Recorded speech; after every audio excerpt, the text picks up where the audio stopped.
Mesdames, Messieurs, bonsoir. Merci de prendre le rendez-vous de cette édition d'information.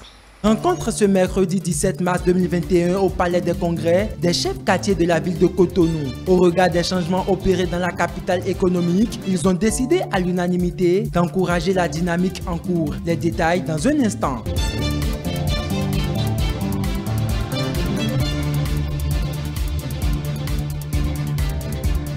L'humoriste béninois Abdelbaziz Barbosa sera en spectacle ce dimanche 21 mars 2021 à la Maison des Jeunes d'Agla. L'objectif est notamment de véhiculer un message de paix à l'endroit de la jeunesse en cette veille de la présidentielle d'avril 2021.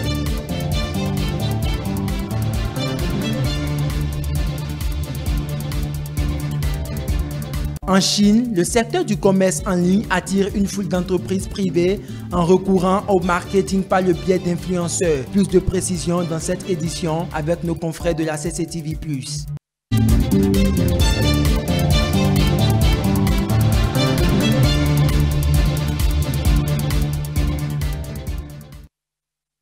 Et nous avons un invité dans cette édition, c'est bien Rémi Hungavou. Il est le directeur des études démographiques de l'INSAE. Bonsoir Rémi Hungavou. Merci madame. Comment vous allez? Très bien. Merci d'être en notre compagnie. Je reviens à vous dans quelques minutes. Merci madame. Encore quelques semaines et le Bénin va connaître un moment important de son histoire. Il s'agit de l'élection présidentielle du 11 avril 2021 et se référant aux événements malheureux de mai 2019 à Savet, le maire de la commune, Denis Obachabi, à travers une cérémonie de libation faite par les adeptes, a imploré les divinités pour la paix au Bénin en général et dans sa commune en particulier pour une présidentielle paisible. La diaspora des Adjatado de la 8e circonscription électorale réitère son engagement pour une élection pacifique et apaisée. Elle a fait savoir à l'occasion de son conseil de réflexion et d'orientation tenu ce jeudi à Parakou. Ensuite, le reportage de Mikaya Imoro à cet effet. Les ressortissants de la vallée de l'Ouémé et du Mono résidant dans la 8e circonscription électorale réunis au sein de leurs fédérations respectives se sont donné la main pour appeler le peuple béninois à une élection pacifique et apaisée. Au nom de toutes les filles et fils de l'ère culturelle Adjatado résidant dans le Septentrion en général, puis à Parakou en particulier, pour lancer un appel vibrant à la paix, à la tolérance et à la cohésion nationale. En effet, le 11 avril prochain, notre pays, le Bénin, prendra un virage assez important dans son parcours vers le développement intégral en éprouvant les réformes courageuses, indispensables et nécessaire de son système partisan pour l'enracinement et la modernisation de son processus démocratique. C'est pourquoi je nous invite à sortir massivement le dimanche 11 avril 2021 dans la paix, la fraternité, la concorde pour accomplir notre vote, ce devoir hautement patriotique et citoyen. Ces membres du bureau fédéral Adjatado, ceux du conseil fédéral, de la coordination du Cross Tadovi, ainsi que les associations du Festac Adjatado montrent ainsi leur engagement pour la continuité et le développement du Bénin. Autour de nous aujourd'hui, l'atmosphère nous oblige à dire un mot. Nous sommes en train de faire de manière à ce que nous puissions éviter du nord au sud, de l'est à l'ouest, la violence politique au cours et après les élections présidentielles qui s'annoncent. Conscient de la période sensible que nous traversons, au vu et au su de l'actualité politique, nous, membres du Cross Tadovi, épris de paix et de quiétude, sans lesquels aucun développement ne peut avoir lieu, aucune activité ne peut être exercée aisément, avons pris la volonté de nous adresser à nos frères et sœurs de Parakou, de la 8e circonscription et du Bénin en général. Lancer un appel vibrant à la paix, à la tolérance, à la non-violence pendant et après les élections électorales. En donnant de la voix ce jeudi 18 mars 2021, il voudrait que les autres communautés leur emboîtent le pas. Il faut dire que les chefs quartiers de la ville de Cotonou se sont aussi réunis ce mercredi au Palais des Congrès. Convaincus des changements opérés dans la capitale économique, ils ont décidé à l'unanimité d'encourager la dynamique en cours. Plusieurs cadres à divers niveaux donc y ont pris part. Stanislas Atandéon. Ils sont majoritairement séduits par le changement radical de la ville économique depuis environ 5 ans. Eux, ce sont les chefs quartiers de Cotonou réunis dans un collectif. Nous travaillerons à offrir la possibilité de continuer les réformes engagées afin de redorer le blason de notre pays, une noblesse qu'il avait perdue, faute de mauvaise gouvernance. Les actions de développement entreprises pour le rayonnement de Cotonou ont été saluées par le collectif des chefs quartiers. Le maire Luc Setonji Atropo les a rassurés de ce qu'ils travailleront ensemble pour un plus grand développement de la capitale économique. Restez rassurés. Nous allons travailler avec vous. Pour les semaines à venir, chers élus locaux, vous nous verrez. Nous viendrons vers vous. Les stratégies seront arrêtées avec vous. J'en ai parlé avec beaucoup de personnes. Je crois que le ministre Omi qui est là. On en a décidé ainsi. Nous allons travailler cette fois-ci avec les chefs quartiers, avec les élus locaux, avec les élus municipaux. Chers élus à divers niveaux, notamment nos élus locaux, je suis très fier de vous. Je suis fier de vous pour tout ce que vous faites pour la ville de Cotonou, pour tout ce que vous faites pour nos différents quartiers. Je suis fier parce que vous avez tenu bon, vous avez maintenu le cap, vous avez maintenu tous nos quartiers en toute sécurité. Cotonou a considérablement changé de visage, tant sur le plan infrastructurel, économique, social. À en croire le collectif des chefs quartiers, il est indispensable de maintenir le cap. Nous, chefs quartiers et élus locaux de Cotonou, vous remercions d'avoir répondu présent à notre appel en ce jour où nous avons décidé de donner notre position par rapport aux élections présidentielles. Nos remerciements et félicitations vont également à l'endroit du président maire de Cotonou, Luc Setonji Atropo, pour les différentes réformes engagées à la tête de cette ville vitrine du Bénin. En synergie avec le gouvernement, élus locaux, cadres à divers niveaux, maires et préfets présents à cette rencontre ont promis se donner la main pour que Cotonou, cette ville économique pleine d'espoir, bénéficie d'autres réformes en vue d'impacter la population. Atelier de validation de la stratégie nationale de stockage pour la sécurité alimentaire, c'était ce jeudi à Cotonou, un document élaboré grâce à l'appui technique et financier de l'Agence régionale pour l'agriculture et l'alimentation. La cérémonie a connu la présence du représentant du ministre de l'Agriculture et de l'Élevage et de la Pêche.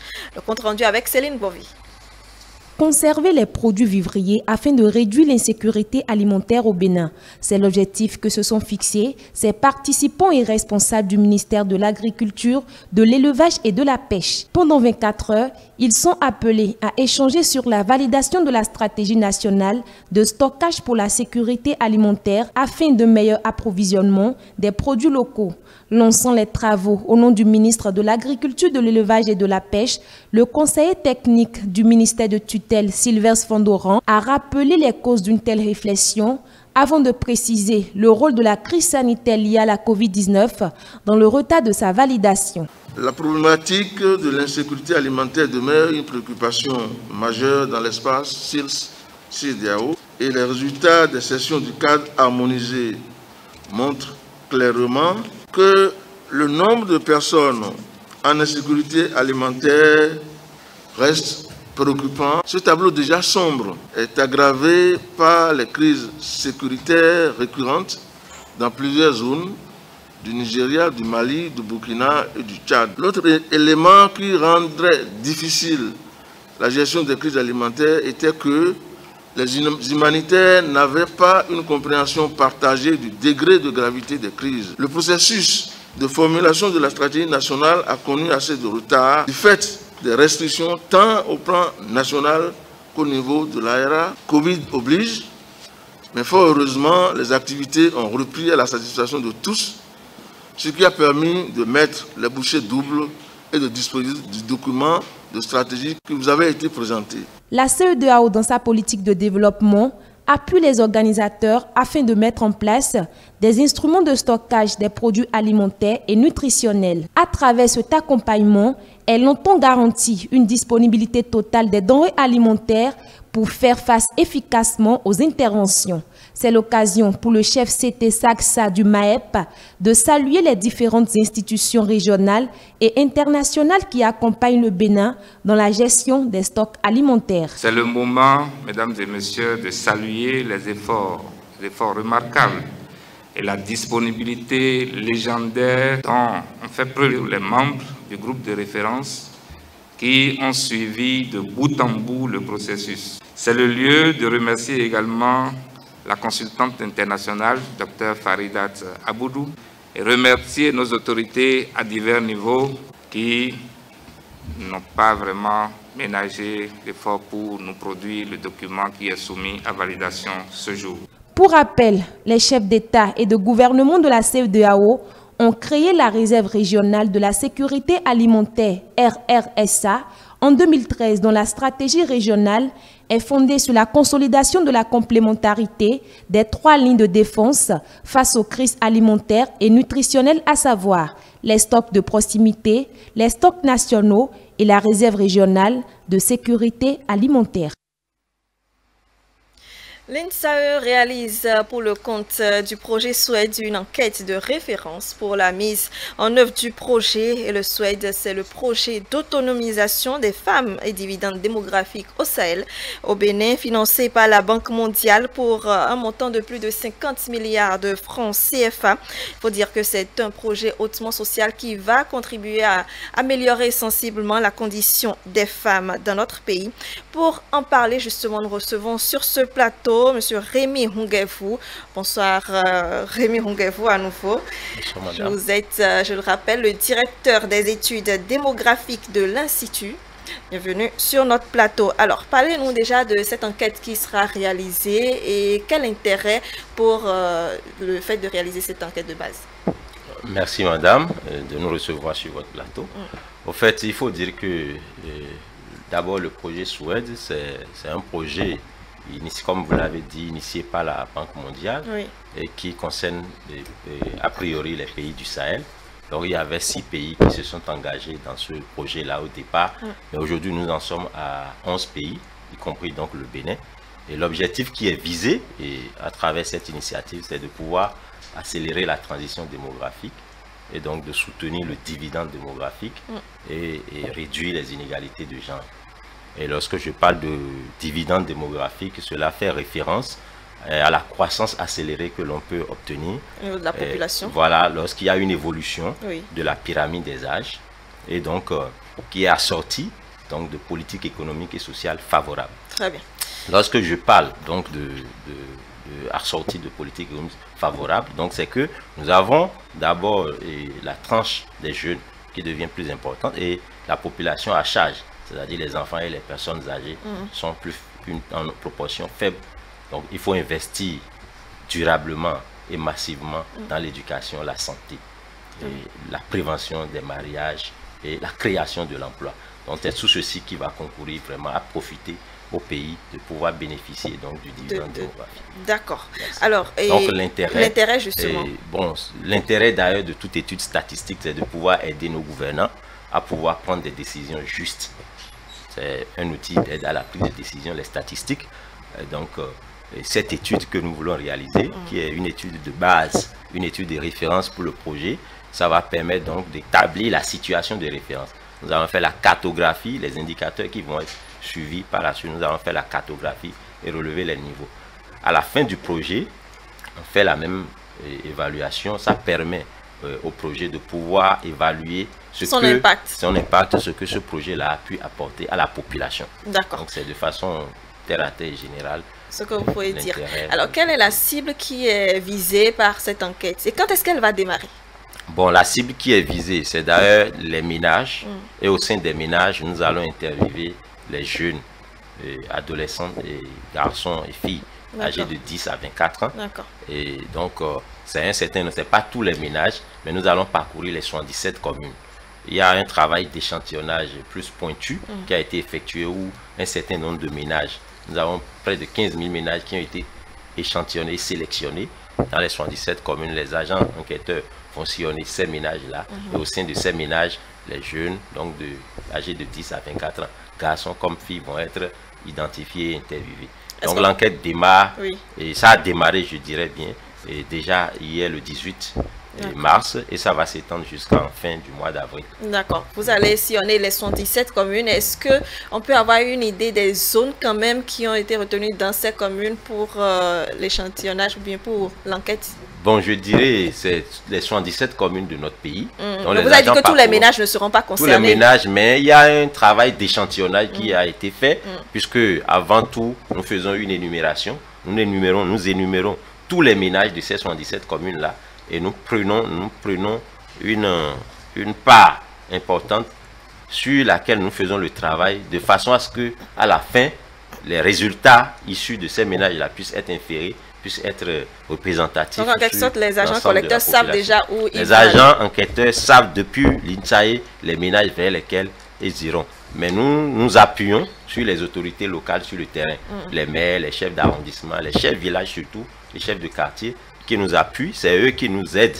Ils aident nos agents sur le terrain à identifier les ménages, ces ménages-là qui vont être interviewés. Alors, en dehors de l'âge, quelles sont les autres informations que doivent délivrer les personnes qui seront enquêtées? Ok, bon, il y a une mine d'informations que nous allons collecter auprès des ménages. D'abord, c'est les informations sur les caractéristiques socio-démographiques et économiques de ces ménages-là. Nous allons prendre les informations sur les conditions de vie des ménages et les caractéristiques de l'habitation. C'est des informations qui nous permettent plus tard de pouvoir catégoriser les ménages selon les niveaux de vie et d'établir un certain niveau de vulnérabilité au sein des ménages. Nous allons prendre également des informations sur l'opinion des populations par rapport à l'égalité de genre et à l'autonomie. Nous allons prendre des informations sur la satisfaction des populations par rapport aux services sociaux de base, les services d'éducation, de santé, les centres de santé qu'il y a dans leur localité, quelle est leur satisfaction par rapport à ça, l'accès à l'eau potable, l'assainissement, accès au crédit, à l'épargne, et les mariages, les questions de mariage, et les questions de la santé de reproduction notamment. Donc il y a plusieurs thématiques qui vont être abordées, les agents vont pouvoir prendre ces informations-là, toutes ces informations auprès des populations. D'accord. Comment est-ce que vous voulez faire quand même pour que les populations puissent être accueillants vis-à-vis des agents collecteurs? Parce qu'en réalité, beaucoup sont réticents par rapport au fait de donner des informations sur leur niveau de vie et autres. Ils peuvent donner de fausses informations. Oui, merci madame. Bon, c'est d'ailleurs ce qui justifie notre présence ici, d'informer le plus largement possible les populations que des agents vont sillonner leur localité. L'INSAE n'est pas à ses débuts. Nous avons réalisé plusieurs sortes d'opérations. Les chefs, les autorités locales savent que l'INSAE envoie de façon régulière les agents sur le terrain pour collecter des informations en vue de la production de l'information statistique. Donc, à ce titre-là, comment est-ce que les ménages vont reconnaître que c'est nos agents? Les agents seront munis de lettres de recommandation signées du directeur général de l'INSAE. Et les agents vont porter par devers eux leur pièce d'identité qui permet de les identifier. Mais l'une des innovations que l'INSAE a entamées depuis environ une dizaine d'années, c'est de faire la collecte digitalisée. Ça veut dire que nos agents seront munis également des tablettes par lesquelles les informations... insérer en même temps les informations. Exactement, les informations vont être collectées au moyen des tablettes. J'allais demander pour ceux qui ne comprennent pas français, parce que le document qu'ils vont montrer aux populations ou bien aux ménages, ce sont des documents écrits en français. Exactement.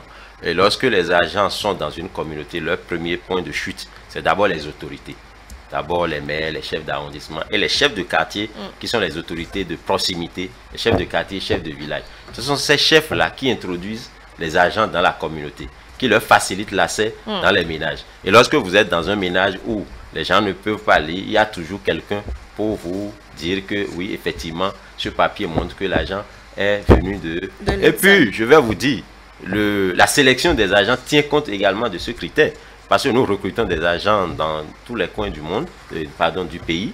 Et il faut envoyer des agents qui comprennent les langues parlées dans les communautés, vers ces communautés. Donc, il faut pouvoir faire l'interview dans les langues que comprennent vraiment ces ménages.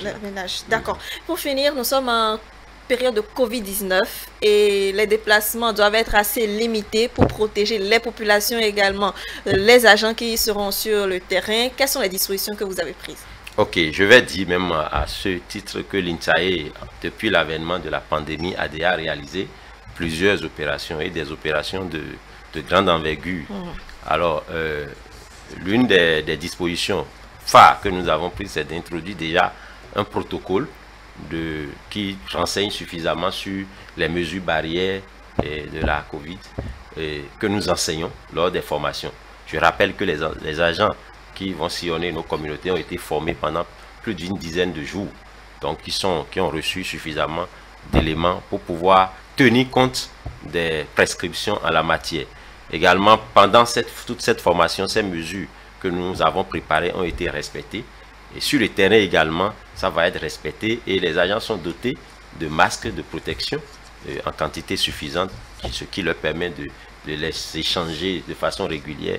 Et des gels hydroalcooliques pour se laver régulièrement les mains et toutes les conduites à tenir lorsque ces agents-là sont en contact avec les ménages, la distance et la distanciation à observer, etc. Donc, toutes ces mesures-là sont prises dans le cadre donc, de nos opérations de terrain de nature à ne pas porter atteinte à ce protocole. Très bien. Alors, je voudrais savoir également comment, disons, sur combien de temps va s'étendre ce projet? Bon, je ne parlerai pas du projet. Bon, le projet va s'étendre sur environ 5 ans, mais je ne parlerai pas du projet. Il y a l'unité de gestion du projet qui gère les activités du projet. L'Institut national de la statistique a été identifié pour réaliser l'enquête de référence. Bien sûr. Et nous sommes ici pour parler exactement de l'enquête. Et l'enquête, la collecte des données sur le terrain va s'étendre jusqu'au mois d'avril, jusqu'à la fin du mois d'avril. Les agents ont démarré les travaux depuis hier. Et ça va s'étendre jusqu'à la fin du mois d'avril. Très bien, merci. Un mot au niveau des populations. Oui, je vais dire d'abord, je vais remercier l'ensemble de la population parce que l'INSAE envoie de façon régulière les agents vers ces populations-là. Je vais remercier également les autorités locales, les chefs quartiers, les chefs villages qui nous appuient dans le cadre donc, de nos opérations de collecte. Et je vais inviter cette population à accorder et à réserver un accueil chaleureux à nos agents qui vont passer dans les communautés parce que l'information statistique, elle est utile. Elle est utile pour prendre des décisions justes et très judicieuses. Merci Rémi Mungafou. Je rappelle que vous êtes le directeur des études démographiques de l'INSAE. Merci. Merci d'être venu par ici. Nous continuons cette édition d'information avec le jeune humoriste béninois Abdel Bassit Barbosa qui organise un spectacle de remerciements ce dimanche à la Maison des Jeunes d'Agla. Objectif, exprimer sa gratitude envers tous ceux qui l'ont toujours soutenu et appeler les jeunes à véhiculer des messages de paix en cette veille de la présidentielle. Suivez. Quand j'ai démarré cette aventure, aujourd'hui mon vieux, à son ami ne vit plus. Et il a dit, mon fils, mais je ne veux pas ça de toi. J'ai dit, papa, ça, moi je ferai l'humour jusqu'à même voyager. Et après ça, il y a ma maman aussi qui a dit, mais ça là, est-ce que ça peut nourrir ta famille, ça peut faire ci, ça peut faire ça. J'ai dit, maman, ça, c'est dans mon sang. L'humoriste, c'est comme un philosophe. Et les messages que nous véhiculons, déjà nous véhiculons des messages trop forts. Et dans tout ça, là, on arrive aussi à faire rire. Faire rire une seule personne comme ça, il faut être fou pour le faire. Ce n'est pas donné à n'importe qui. C'est pourquoi il y a certaines personnes qui ne se hasardent même pas Parce qu'être humoriste, ça c'est encore un autre monde. C'est beaucoup plus compliqué puisque les autres disciplines. Nous sommes en train de faire de notre mieux pour rehausser l'image de l'humour au Bénin. On voit qu'avec tout ce qui se passe aujourd'hui dans le pays et autres, on voit que la population a besoin de se détendre. La population a besoin de se distraire. Elle a besoin de rire, quoi. La population en a besoin. Donc, raison pour laquelle j'essaie chaque fois d'organiser mes spectacles juste au moins pour arracher le rire et le sourire à la population. Déjà, j'ai un spectacle de remerciement en vue très bientôt pour le dimanche 21 mars 2021.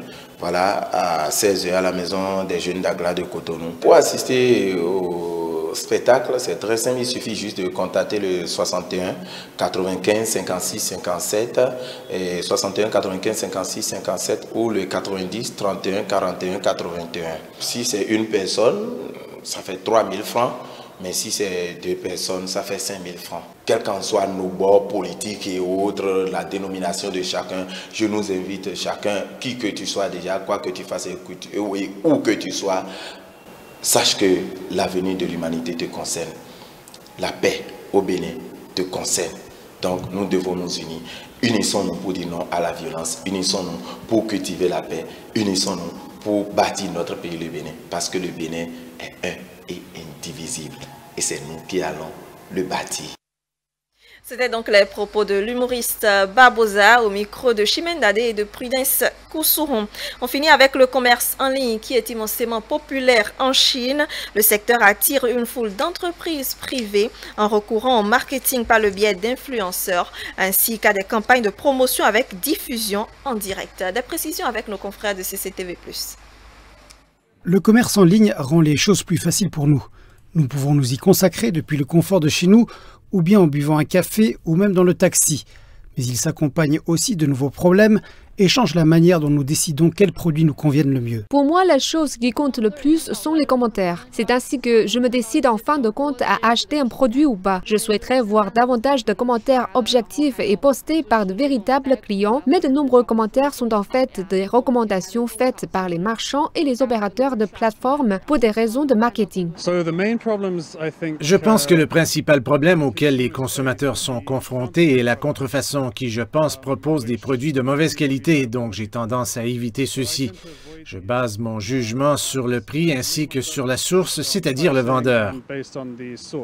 Beaucoup s'inquiètent aussi de la hausse des ventes privées qui désignent les connexions de certains vendeurs avec les consommateurs au travers de comptes WeChat personnels ou bien de groupes de discussion privés sur WeChat. Cela rend le contrôle de la qualité très difficile. Dans la plupart des cas, les diffuseurs ne sont pas les propriétaires des entreprises et ils obtiennent facilement des commissions sans avoir à faire face aux éventuelles conséquences, même lorsque les produits qu'ils vendent sont des contrefaçons. Dong Jiansheng explique que le volume de transactions de diffuseurs de premier rang est suffisamment grand pour qu'ils aient le monopole du marché. Et ceci n'est bon ni pour les diffuseurs, ni pour les consommateurs. Le modèle traditionnel de commerce électronique dispose de relevés des transactions et constitue déjà un modèle mature. Cependant, des problèmes subsistent au niveau technique et opérationnel sur la manière dont nous pouvons superviser et trouver les activités illégales dans le domaine des ventes privées. Nous avons besoin d'une solution réalisable, sinon il nous sera difficile de superviser le comportement commercial sur ce front. La consommation est l'épine dorsale de l'économie chinoise. Le total des ventes au détail des biens de consommation en 2020 était proche de 40 000 milliards de yuans, soit presque 40% du PIB de la Chine. Les experts disent qu'un sain écosystème de la consommation nécessite non seulement des règles de marché efficaces, mais aussi une relation saine entre les vendeurs et les consommateurs. Voilà, c'est ainsi que prend fin cette édition d'information. Merci de nous recevoir chez vous. N'oubliez pas de nous suivre sur le site internet www.etelebene.com, la chaîne YouTube et la page Facebook avec Etelebene. Également, l'application Etelebene est disponible dans votre Play Store. Juste après moi, la suite du Grand Soir avec Covid-19, info d'ici et d'ailleurs, Waza.info, la chronique du soir et enfin, ça se discute. Excellente soirée à vous en notre compagnie.